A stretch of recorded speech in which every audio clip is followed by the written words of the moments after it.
खड़े हो। भारत में किसी भी परिवार में 11 साल बड़ी हैं रोहिणी तेजस्वी से। अभी कह रहे थे माँ समान होता है, इतना गैप तो गोद में खिलाया होगा रोहिणी ने। और वो जो कह रही हैं तो भाई हमारे पास कोई वजह ये कहने की तो नहीं है कि वो झूठ बोल रही हैं या असत्य कह रही हैं। जो भी वो कह रही हैं सामने से उसका कोई काउंटर भी अभी तक नहीं आया है।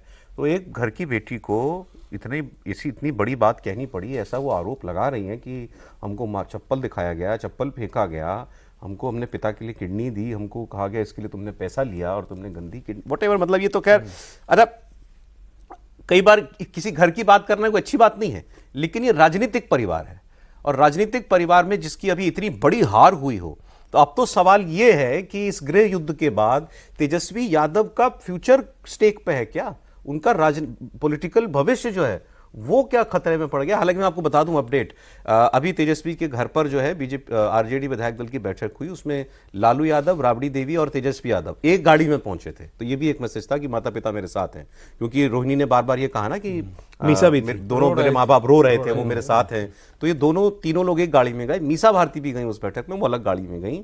और अंदर से जो खबर आई है, एक तो तेजस्वी यादव को विधायक दल का नेता चुन लिया गया। और लालू जी क्या बोले, अब लालू जी ने माइक पे नहीं बोला, अंदर से जो नेता लोग निकले उन्होंने बताया कि लालू जी ने क्या बोला कि तेजस्वी ने बहुत मेहनत की है और तेजस्वी ही पार्टी को अभी और आगे ले जाएंगे और वही पार्टी के महत्वपूर्ण निर्णय करेंगे। ये उनके हवाले से बाहर निकल के नेताओं ने बताया। तो ये फर्स्ट पर्सन में नहीं है बात, ये कोई और बता रहा है कि ऐसा वो बोले।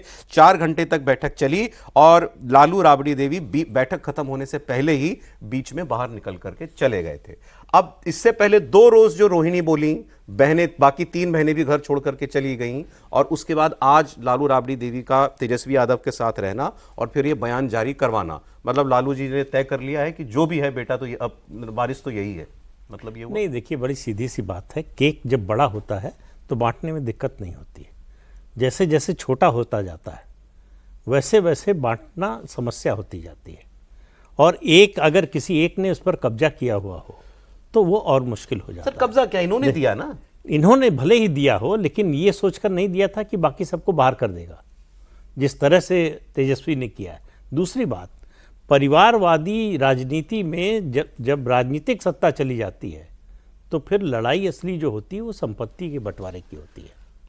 आप इसको केवल पॉलिटिकल सेंस में मत देखिए कि तेजस्वी को नेता बना दिया और आगे के लिए भी घोषित कर दिया और वो विधायक दल के नेता चुन लिए गए। वो तो होना ही था। अगर 10 सीट आई होती तो भी तेजस्वी चुने जाते। तो इसलिए अब जो समस्या ये है कि जो संपत्ति इस दौरान कमाई गई है उसका बंटवारा कैसे हो या हिस्सेदार कौन हो। अरे ये फिर मैं किसी से कह रहा था यही बात, तो उन्होंने मुझे काउंटर ये दिया कि ये तो 20 साल से पावर से बाहर है, 20 साल से पावर से बाहर है, पार्टी तो नहीं टूटी। ना ये गलतफहमी तो दिमाग से निकाल देनी चाहिए कि इस तरह का परिवार या इस तरह की राजनीति करने वाले पावर से बाहर होने से कोई फर्क नहीं पड़ता। केवल अतिरिक्त कमाई का जो है जरिया बंद हो जाता है। राहुल गांधी जो है चार्टर्ड फ्लाइट से चलते हैं, कभी नौकरी की है, कभी बिजनेस किया है, उनके परिवार का कोई बिजनेस रहा है। अखिलेश यादव चार्टर्ड फ्लाइट से चलते हैं, कौन सी नौकरी की है? कोई तो दान को चंदा देता हूँ पार्टी को। भाई और लोगों को क्यों नहीं दे देता? मैं आपको एक फिगर देता हूँ। इस चुनाव में एक्सपेक्टेड है, जैसे लोग कहते हैं, बिहार में आरजेडी के भी काफ़ी मेरे मित्र हैं जो बताते हैं, हर सिटिंग विधायक से ही पैसा लिया गया। मिनिमम 2 करोड़, मैक्सिमम 9 करोड़ तक। 143 एक एवरेज 5 पे कर दीजिए मल्टीप्लाई, 700 करोड़ तक ही आ गए। इस 700 करोड़ के लिए लड़ाई हुई, क्योंकि पहले के चुनाव में 2020 के चुनाव में ये होता था कि तेज प्रताप भी अपने हिस्सा का कुछ 5-7 सीट दिलवाते थे, मीसा दिलवाती थी 2-4 सीट। इस बार किसी की नहीं सुनी गई। It was total Sanjay Yadav and Tejashwi Yadav. वर्चस्व इसी को कहते हैं। इस वर्चस्व को मानने को कोई तैयार नहीं है तो लड़ाई होगा। झगड़ा टिकट मतलब कि हमारी भी चले, हमारी भी कुछ चले, सारा तुम ही ले जाओगे। और आप सारा उसके उनके बदले पैसा लिया जाता था। बिल्कुल, टिकट के बदले पैसा ही तो आरजेडी का नॉन एस्टैब्लिश कल्चर है। अभी जो हम लोग बात कर रहे हैं कि नेताओं को पैसे कहाँ आते हैं, जो पावर में नहीं है, जो पावर में नहीं है उनको भी टिकट के बदले पैसा मिलता ही है।